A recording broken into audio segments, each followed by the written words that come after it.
అరే మీరేంటి ఇక్కడ? ఇంతకు ముందే తెలుసమ్మా మా చక్రి. శంకరా నాద శరీరా పరా. నమస్తే. శీఘ్రమేమో పునర్దర్శన ప్రాప్తిరస్తు. అంకుల్ ఏమ్మా? చిన్న రిక్వెస్ట్, గెస్ట్లు ఎంటర్టైన్ చేయడానికి తను తీసుకురండి. సరే సరే సరే. నువ్వేంటో, ఆ గొంతేంటో, ఆ పాటమేంటో, ఆ అమ్మాయి ఆ చెవులు కోసుకుంటావేంటో. అదంతా కేరళ స్పెషల్ బాబాయ్, తర్వాత చెప్తాను. అవును, మీరిద్దరు చెవులు కొరుకున్నారేమిటి? వచ్చిన గెస్ట్లందరినీ నీ గొంతుతో ఎంటర్టైన్మెంట్ చెయ్యాలట. వాళ్ళ నా భగవంతుడే కాపాడాలి. అయితే అలాగే. Ladies and gentlemen, today we have with us a great singer from Andhra Pradesh, and he is going to sing for all of you with his melodious voice. So please give him a big hand. Thank you, thank you. Dear visitors, yes, I'm proud that I'm from Andhra Pradesh, a rich land with various culture and fine arts. The one I'm presenting you is called Prakriya, the mode which is only used in Telugu language, called Padya Rachana. A stanza frame with strict meters is unique. The one I'm going to present to you is the prayer to the snake king. The poet has written in such a way that actually you can feel the hissing of the snake. Please hear and enjoy. बहुवन पादपाभिकुल पर्वत पूर्ण सरस्वती सहित महामहीभर मजस्र सहस्र फणालिदाल्ची दुस्सहतर मूर्ति किंजलधिसायिकी bike सेय्ययेन అయ్యహిపతి దుష్కృతాంతకుడనంతుడు మాకు ప్రసన్నుడయ్యడు.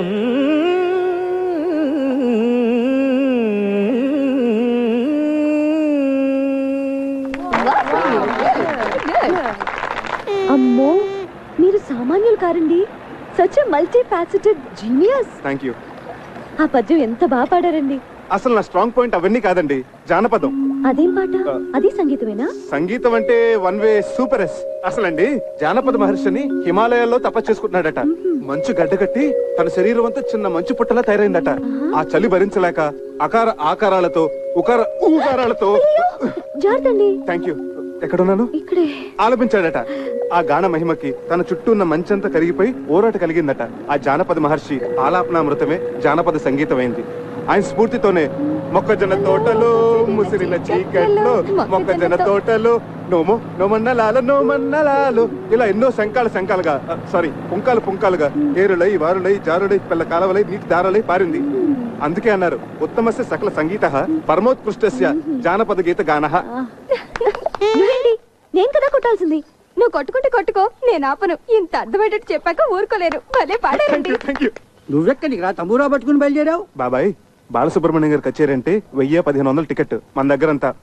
అందుకే ఈ తంబోర మార్గం పట్టుకుని కచేరీకి వెళ్తున్నాను. ఓకే, నువ్వు ఈ విషయం ఎవరికి చెప్పను. ఈ అనంతగాడేడి ఉన్నట్టుండి డయేరియా పట్టుకుందిట. బాత్రూమ్ లో బయటికి రావటం లేదు. అడ్డమైన తిండి తింటాడు, ఇలా కడుపు తగలేసుకుంటాడు. ఆ బాత్రూమ్ తాళం వేసి పారేయండి. టికెట్ మరి తంబురా వాయించేది ఎవరండి?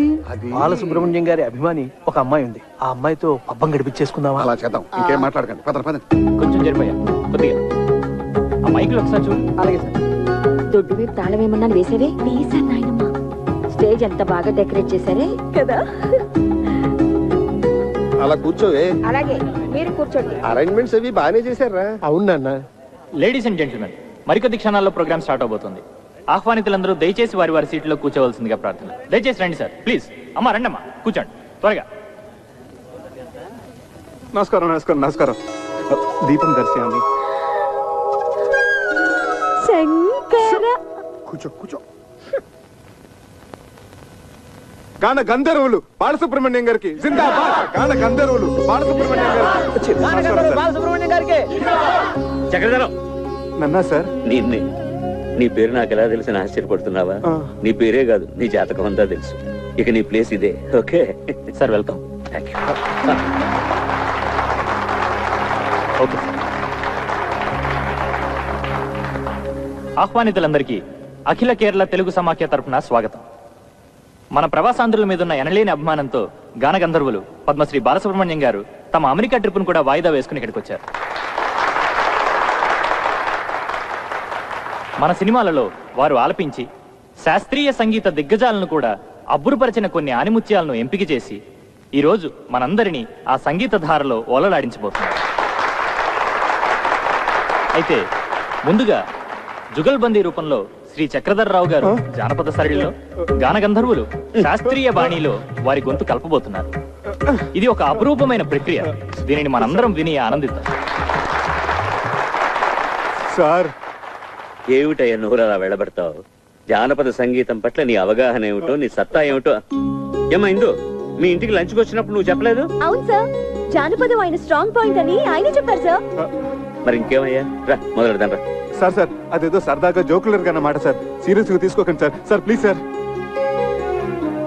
చూడు చక్రి, నేను శ్రీరామచంద్రుడు అంతటి వాడిని కాను గాని నాది కూడా ఒకే మాట ఒకే గాత్రం.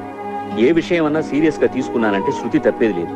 నీ శృతితో చెప్పవయ్యా, నేను అడ్జస్ట్ అవుతాను. ఏమయ్యా? సార్ సార్ సార్ నాకు శృతికి ఆంధ్రకి కేరళకు ఉన్నంత దూరం సార్. చక్రి, సంగీతం అనేది అన్ని ప్రాంతాలను కలిపేసే శక్తి ఉన్న బ్రహ్మసూత్రమయ్యా. ఈ అపశృతులు అనేవి మనుషుల మనస్తత్వాల్లో ఉంది గాని దేవుడిచ్చిన కంఠాల్లో లేవయ్యా. అందరూ వెయిట్ చేస్తున్నారు, రా. ఏమ్మా? అవును సార్, అవును, చక్రి గారు కూడా పాడాలి. సార్ మీ కాళ్ళు పట్టుకుంటాను సార్. మీరెక్కడా నేనెక్కడా? నేను ఇక్కడే, నువ్వు ఇక్కడే గాని ముందు కాళ్ళు పట్టుకుంటాను సార్, నన్ను వదిలేయండి సార్. ఏమిట్రా బతిమాలే కొద్ది అలుసుగా తీసుకుంటాను నువ్వు? జై హింద్.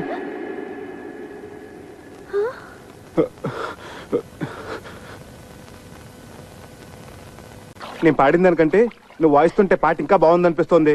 అదేం కాదు, స్టేజ్ మీద మీ పాట విని నా ఫ్రెండ్స్ అందరూ మీకు పిచ్చిగా ఫ్యాన్స్ అయిపోయారు తెలుసా.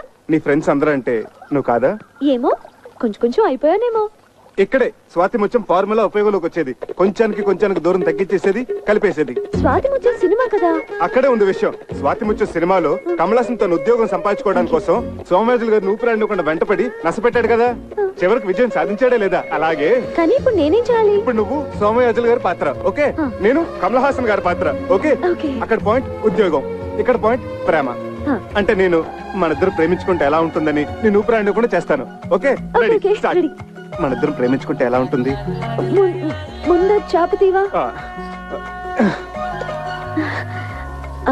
ఇప్పుడు నేనేమనాలి? మొట్టమొదటి సీన్ కదా, అందుకని అలాగే చూద్దాం అనాలి. ఉత్తుతున్నాయి కాదు, నిజంగా అనాలి. ఏది అను? ముందు నువ్వు అను. మనిద్దరం ప్రేమించుకుంటే ఎలా ఉంటుంది? అలాగే చూద్దాం.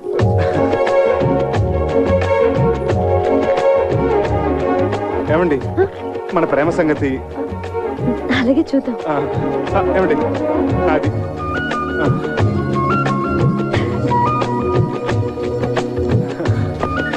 మన ప్రేమ సంగతి. My bill. నా బిల్ ప్లీజ్.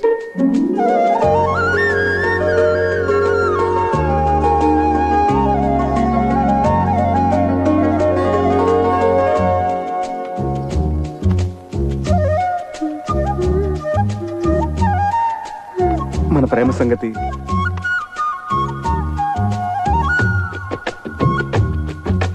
మన ప్రేమ సంగతి. అబ్బా,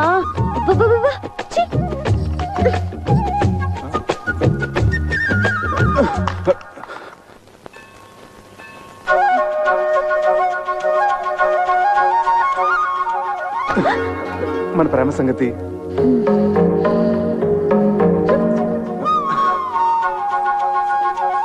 మన ప్రేమ సంగతి. ఏమండి, అలాగే చూద్దాం అన్న ఒక్క మాటకి ఇలా నన్ను పీకి పాకం పెడితే ఏమైనా బాగుంటుందా చెప్పండి ప్లీజ్ టెల్ మీ. అసలు ప్రేమ అంటే టూత్ పేస్టో పెప్పర్మెంట్ బిల్డో కాదండి. కొన్ని చేతిలో పెట్టడానికి మనసులోంచి దానంతట అదే పైకి రావాలి. ఆ భావన నాలో కలిగినప్పుడు నేనే పిలిచి చెప్తాను. అంతవరకు నన్ను విసిగించకండి please, leave me alone.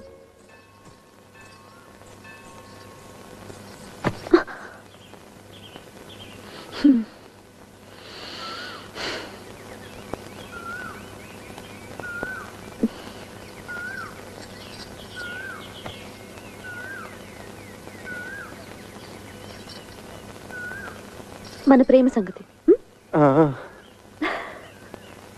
Sorry, ഞാൻ പിന്നെ വിളിക്കാം. నాయనా చక్రధర్రావు, మా అమ్మాయి మౌనం వెనుకున్న అంతరార్థం, చూపుల్లో ఉన్న ఆంతర్యం తెలుసుకోగలిగావంటే నువ్వు భావుకుడివే. థ్యాంక్స్ అండి. భావుకుడే కాదన్నయ్యా, చొరవున్న ప్రేమికుడు కూడా. చాలా థ్యాంక్స్ అండి. మీ తల మీద ఉన్న పంటని ఊడ్చేశారు, లోపల ఉన్న సున్నిత బావులు కూడా ఊడ్చేశారు అనుకున్నాను. పర్వాలేదు, మీకు హృదయం ఉంది.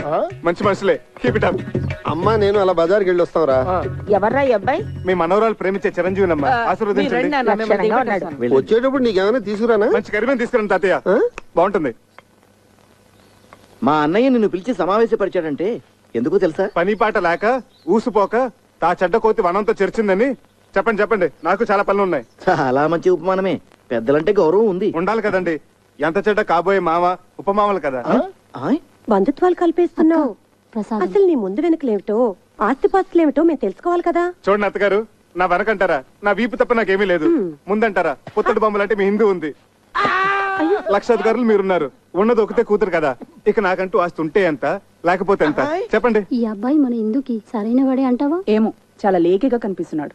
సరేనయ్యా, నీకు 1,00,000 రూపాయలు చేతులు పెడితే ఖర్చు పెట్టేస్తావా? లేకపోతే బ్యాంకులో ఫిక్స్డ్ డిపాజిట్ లో వేసుకుంటావా? ఏం సిల్లీ క్వశ్చన్ అండి ఇది. చిన్నపిల్లడికి ఐస్ క్రీమ్ ఇచ్చి ఇది తింటావా ఫ్రిడ్జ్ లో దాచుకుంటావా నాన్న అంటే ఏమంటాడు? 3 నిమిషాల్లో నాకేసి ఆ ఇంగిల్ కప్పు బయట పడేస్తాడు. మీరేమంటారు పిన్నత్త గారు? అయితే నువ్వు 1,00,000 హారత కర్పూరంలా చేసేస్తావా? ఏం అర్థం చేస్తున్నారు పొడుగత్త గారు? ఆ డబ్బుతో మొదటి హారతి మీకే. పోనీ ఆ 1,00,000 నీ సొంత డబ్బు అయితే ఎన్ని రోజుల్లో ఖర్చు పెడతావు? అసలు ఇది ప్రశ్నే కాదు. ఆ డబ్బు నాది కాబట్టి, నేను ఎవరికి జవాబుదారి కాదు కాబట్టి, తుమ్మి చిరంజీవి అనుకునే లోపలే శేషం లేకుండా జంతికలా నవ్వలేగలను. నాతో ఏకీపిస్తారా బుల్లత్త గారు? మా వారిని అడిగి చెప్తాను. ఓగో শুনছো, আমি কি বলবো? నువ్వు నోరు ముచ్చుకో. అది సరేనయ్యా. మా ఇందులో నీకు నచ్చిన లక్షణాలు ఏమిటి? అన్ని మంచి లక్షణాలేనండి, కానీ ఒకటే పరమ దరిద్రమైన బలహీనత, వీక్నెస్. ఏమిటది? 2 నెలలు వచ్చినాయి, మైనారిటీ కూడా తీరిపోయింది. ఇంకా మా అమ్మని అడగాలి, మా నాన్న అడగాలి, మా పిన్ని బాబాయ్ ఒప్పుకోవాలని. ఏమిటండి స్వతంత్ర భావాలు లేకుండా? Depending on somebody. గోడను పెట్టిన పాకి తీగ లక్షణం. I really don't like this, you know. సరే బాబు. అల్లుడు అంటాడు. తొందరపడకు, అడగన్నయ్య. ఒక పిల్లనిచ్చే తండ్రి కాబోయే వరుడిలో ఏ ఏ లక్షణాలు ఉండాలని కోరుకుంటాడు? ఇది వ్యాలిడ్ క్వశ్చన్. ముందుగా నంబర్ 1, అతను కులం గోత్రం ఏమిటి? నంబర్ 2, అమ్మాయిని పోషించగల ఆస్తిపరుడేనా? నంబర్ 3, డబ్బు విలువ తెలిసిన వాడేనా? నంబర్ 4, బాధ్యత తెలిసిన వాడేనా? నంబర్ 5, బేసిక్ గా ఈ లక్షణాలన్నీ ఉంటే కళ్ళు మూసుకుని చిరంజీవి సౌభాగ్యవతిని పాణిగ్రహణం చేసేయచ్చు.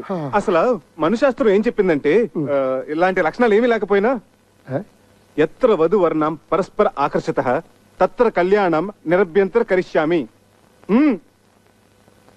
లే, ఇప్పుడు నేను హిందూ ఫాదర్ గా, ఓ పిల్ల తండ్రిగా చెప్తున్నాను. నీకు నెంబర్ 1 డబ్బు విలువ తెలియదు. నెంబర్ 2 బాధ్యత తెలియదు.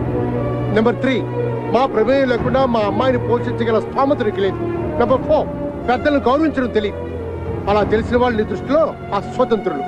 కాబట్టి ఎట్టి పరిస్థితుల్లోనూ మా ఇందుని నీకు ఇచ్చే ప్రసక్తే లేదు. ఇక నుంచి మా ఇందుకి నీకు ఎటువంటి సంబంధం లేదు. మా ఇంటి ఛాయలకు వచ్చావంటే సహించేది లేదు. ఇంకా నిలబడ్డావే, ప్లీజ్ గో. మీరు తొందర పడుతున్నారు మామయ్య గారు. తొందరపడ్డాం కనుకనే మేల్కొన్నామయ్యా. నేను ఒకసారి హిందూతో మాట్లాడాలి. హిందూ క్షేమాన్ని కాంక్షించేది మేము, మా నిర్ణయాన్ని మన్నించేది హిందూ. ఇంతటితో నీ ప్రేమ కథ కంచికెళ్ళింది. నువ్వు ఇంటికెళ్ళు. వెళ్ళవయ్యా. వెళ్ళ.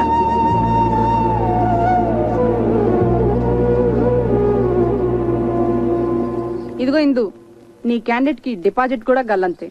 ఒక్క ప్రశ్నకైనా అబ్బే చిచి అన్ని తలతిక్క సమాధానాలే. మేము అందరం వేసిన మార్కులు ఏంటో తెలుసా? 0. గుండు 0. రా.